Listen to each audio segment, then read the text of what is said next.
This video is sponsored by Mubi, a curated online cinema streaming exceptional films from around the globe. Get 1 month free at mubi.com/channelcriswell.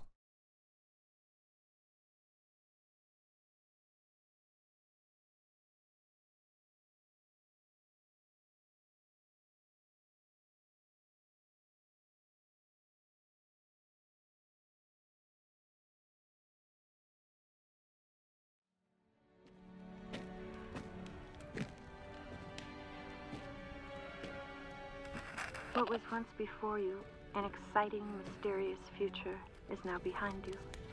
Lived, understood, disappointing. You realize you are not special. You have struggled into existence and are now slipping silently out of it. This is everyone's experience, every single one. As I read out loud the script that I've wrote for this video, I'm overwrought with the knowledge that all the thoughts and ideas that were formed in its creation are now being made real. If you're hearing this, then those abstractions that were once only mine are now actually out there, and as I wrote that sentence, that notion filled me with worry. For the obstacles that I find the most impassable are the ones that I fabricate for myself. Is the kind of person that I am and all my characteristics and decisions that have got me in this very spot at this very moment on this page I hold in my hand. I'm obsessively questioning whether or not what I'm writing is me, and at the same time, I don't even know what me is. I'm constantly trying to figure out who I am, and one of the few things I can do by myself that brings me closer is to put something out there that hopefully gets me to look back and explore myself through a newfound lens. But the struggle when creating something fictional to create something real out of that which isn't real is how to translate every minute feeling of anxiety and uncertainty, of never really knowing where you're going or what you're doing.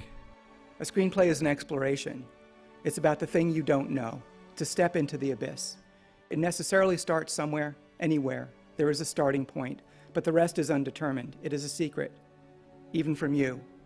When that which is so personal is unknowable, how do you make that resonate with people?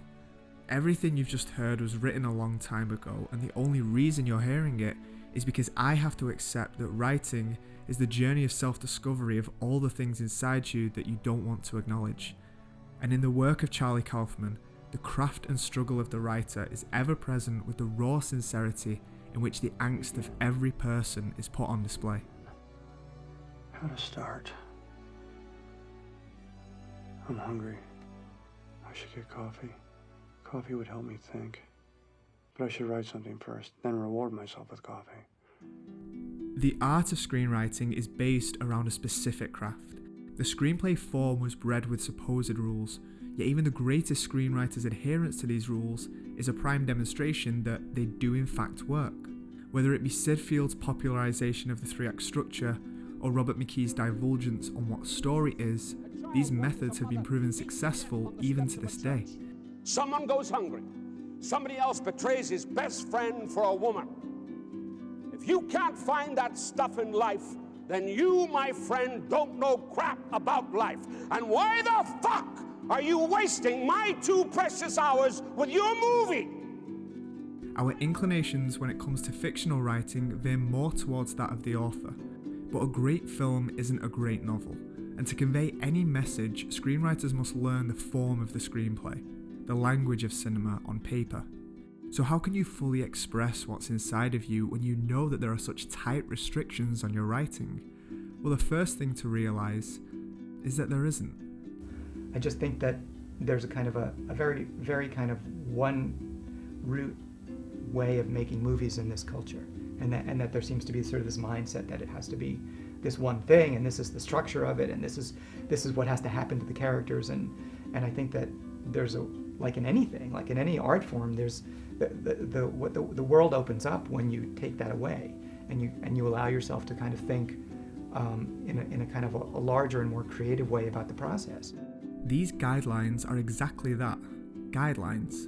There's no right or wrong way to write a screenplay, because cinema ultimately is storytelling, and although these conventions can be good to follow, a story can be anything. True to that, I'd want to let the movie exist rather than be artificially plot-driven. Great. guess I'm not exactly sure what that means. Oh. I'm not sure I know what that means either. The form of Kaufman's scripts are what I want to focus on less, because I think most of his process can be understood through how he handles their content.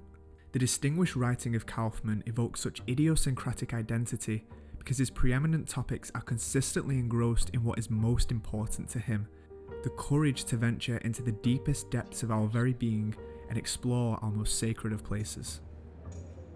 All right. I'm not excusing myself from this either. I will have someone play me to delve into the murky, cowardly depths of my lonely, fucked up being. If there was ever a thing that we as humans don't understand, it's ourselves.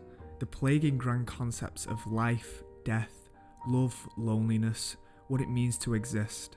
Kaufman puts our vulnerability of not knowing how to deal with any of these as the centerpiece for his work. His film's focus is less about the individuals and more about their very existence being something they will never solve.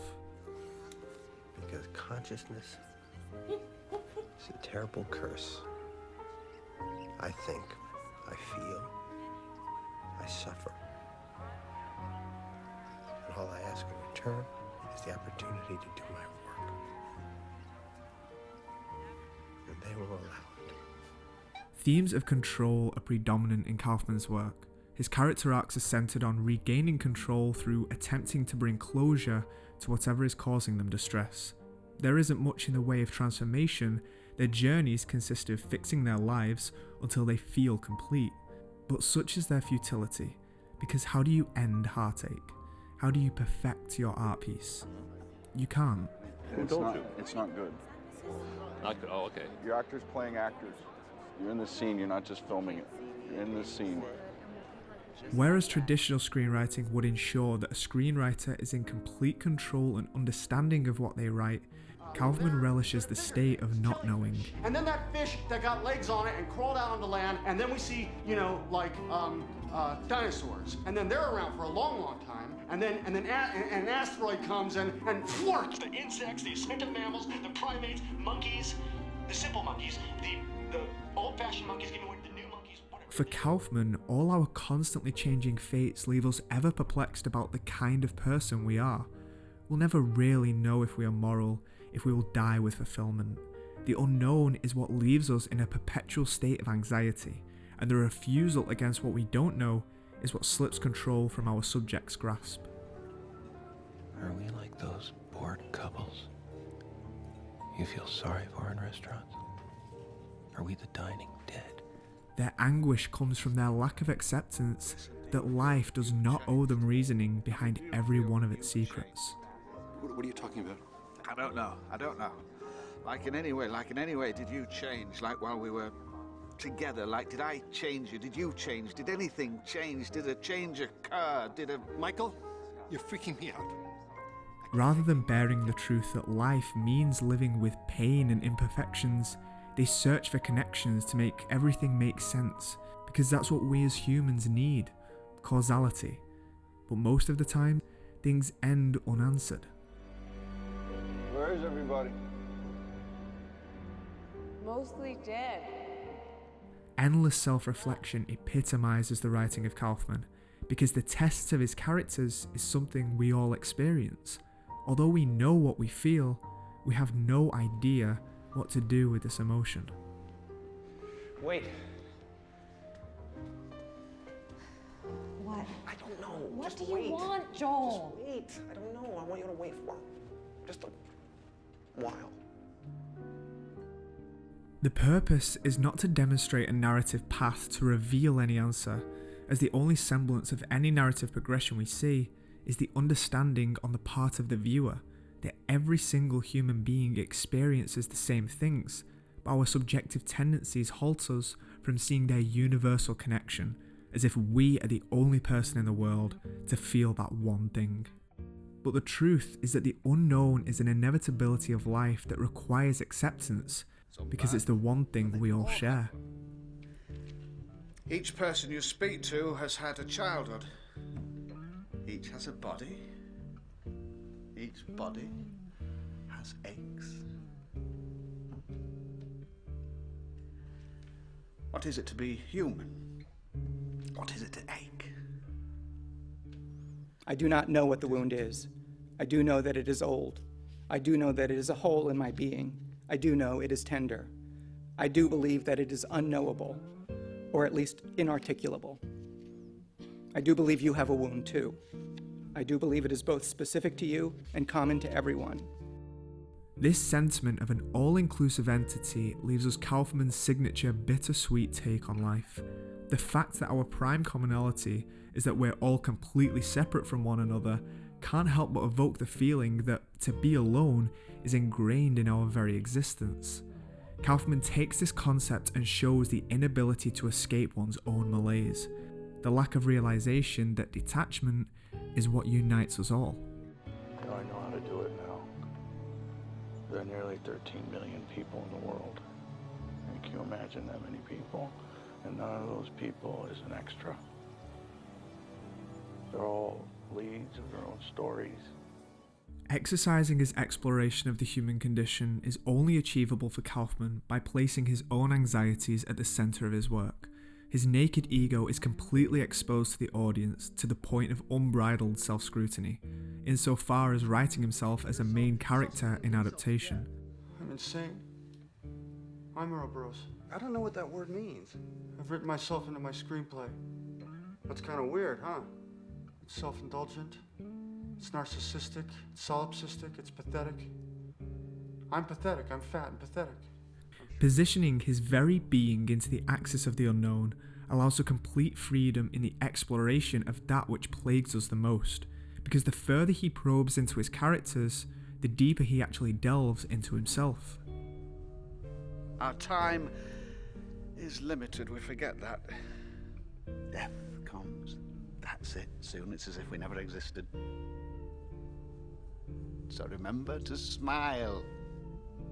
The benefit of placing oneself in the thick of a screenplay is that the heart of writing is to take yourself to unknown places. Kaufman chooses to focus on the enigmatic and often elusive nature of the inner self rather than the outer. The outer self is simple to watch, yet our inner self is ephemeral. Kaufman, in this sense, is literally testing his own persona, as he's placing himself in situations that he doesn't know how to overcome. He watches others watching himself, giving him the liberty to write as he discovers. I don't like the idea that it's all set up and I just go, this scene, this scene, this scene, this scene, this scene. I try to, see, oh, this is something interesting about Clementine that I didn't think of before. And I go back in the early part of the script and figure it out. And it's sort of like, so that it's kind of like this holistic kind of approach to the writing process for me. And then I discover a connection between these two things. There's a thematic connection that I just, fortuitously come upon. And that excites me. And I get excited. I mean, my biggest goal, I think, in writing is to keep myself excited throughout the process. Because of this, the structure of Kaufman's writing tends to go against a traditional template. Being reliant on the inner self means that Kaufman's stories are not about the what or even the why, they're about how. How does this person experience the things they do? The kind of person we see and how reactive they are in situations is how Kaufman's stories propel themselves. Because it's not about traversing through the various plot points that is the basis of his screenplays. It's how to illuminate the internal being, and the only way that can be done is to create circumstances in which the character is tested emotionally. And in your little wormy brain, you're trying to figure out, did she fuck someone tonight? No, see, Clem, I assume you fucked someone tonight. Isn't that how you get people to like you? And for maximum effect, we're put directly into their perspective. Eternal Sunshine allows for a non-chronological narrative so that we can experience the literal memory loss that Joel has. Synecdoche, New York is a meditation on death and living a life unfulfilled, and so Caden's life flashes before us with every cut, to the point that even whole years pass by without us even knowing. Olive is my pussy. She's a 4-year-old! She's a fucking 4-year-old! She's almost over 11 now. The story is the structure. I don't think there's any distinction between structure and story. I think that they're two parts of the same thing. And I think if your story and your structure don't reflect each other, then you're not doing your job. The exploration of the inner self requires us getting as close as possible to the experience of our subjects. The mystery this causes of being in their unknown allows structure to be made malleable and grow beyond our expectations. The narrative may develop seemingly larger than one may expect, but it's because when you expose yourself to your emotions for long enough, although never fully understood, we begin to literally feel as though we know more about them. We have 560 lighting cues. I don't know why I make it so complicated. That's what you do.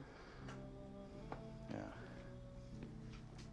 It's near impossible to explain why we feel the ways we do, and for Kaufman, his work demonstrates that emotion isn't something to be explained.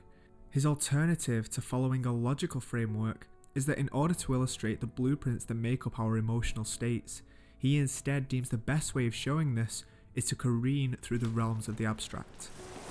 I wish you'd stayed. I wish I'd stayed too. Now I wish I'd stayed. I wish I'd done a lot of things. I wish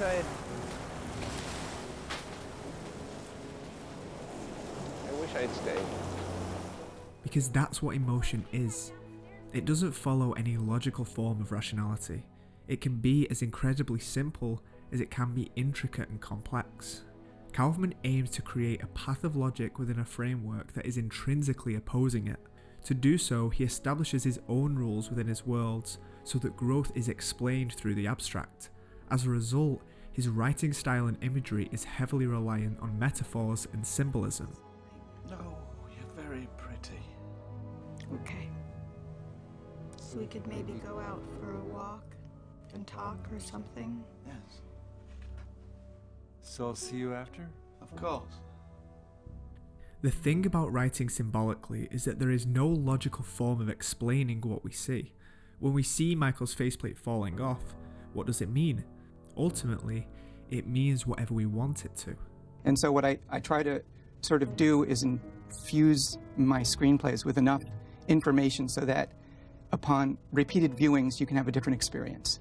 Rather than the movie goes linearly to one thing and at the end it tells you what the movie's about. It's sort of, I try to keep it kind of like a conversation with the audience. I guess that's what I try to do. A conversation with the audience. Yeah.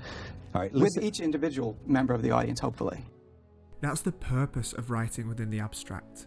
By removing it from the laws of our reality, we take away its definitive meanings. Instead, we have to implement our own logic. And when you create something that we have to put ourselves into, we will see things only from our perspective. All the messages become conveyed through our own lens. What does that mean? Oh, well, trapped, held prisoner, if you like, in the host's brain. Unable to control anything. Forever doomed to watch the world through someone else's eyes. It's within the realm of the surreal that Kaufman creates personal drama, and it's the only way that all the emotions he wants to convey can be placed within the architecture of a screenplay. A common theme in Kaufman's work is that of being alone, more so thinking that you're alone. Kaufman's protagonists are often misunderstood, not being able to convey what they want to get across to others. Although you're trying to reveal yourself as much as possible, those that you try and connect with quite literally can't understand you. What? Just here for a day. You know, sorry, I'm not getting that. My name's Craig Schwartz, and I have an interview with Dr. Lester. Please have a seat, Mr. Juarez. Schwartz. Pardon? Schwartz. I'm sorry, I have no idea what you're saying to me right now. Portals to the head of John Malkovich, a fake twin brother you write as real, a theatre play the size of a city taking priority over the end of the world. All these are clear peeks into the soul of Kaufman, his attempts to reconcile his personal foibles, and through this, we recognise our own frailties and anxieties in his. Yet all these anxieties that we feel contradict one another. One moment we feel that nobody is recognisable, to everybody being exactly the same. Dennis here will show you to your room. Oh, thank you. Right this way, sir. My name is Dennis. Hi. Perhaps all our fears is what makes us feel alone, because life is something that doesn't owe us anything, yet we have to trust it. Kaufman's characters, just like us, endlessly speculate on their failures because much of what they experience is doomed around its elusiveness. You only see a tenth of what is true. There are a million little strings attached to every choice you make. You can destroy your life every time you choose. But what makes the writing of Kaufman such a triumph is that even his writing style is carefully crafted to address us directly about our most tender of areas, something that is uniquely ours and yet is felt by everyone. And our biggest obstacle as a species is to accept that we can never know. Say who you are. Really say it in your life and in your work. Tell someone out there who is lost, someone not yet born, someone who won't be born for 500 years. Your writing will be a record of your time. It can't help but be. But more importantly, if you're honest about who you are, you'll help that person be less lonely in their world, because that person will recognize him or herself in you. Being exposed to ourselves is one of the scariest things we can do. We don't want people knowing all of the things that make us feel inadequate. But Charlie Kaufman shows us the importance of learning to live with these things, even if we never understand them. Whether it's our relationships, our dreams, our life, we have to realize that we're not special. But that doesn't matter, because when we get to acknowledge our faults as people, we get to see ourselves and maybe understand ourselves a little bit more. And it's only by living honestly, however painful that honesty may be, that our lives are given that little bit of closure. We don't know anything about us, and we never will.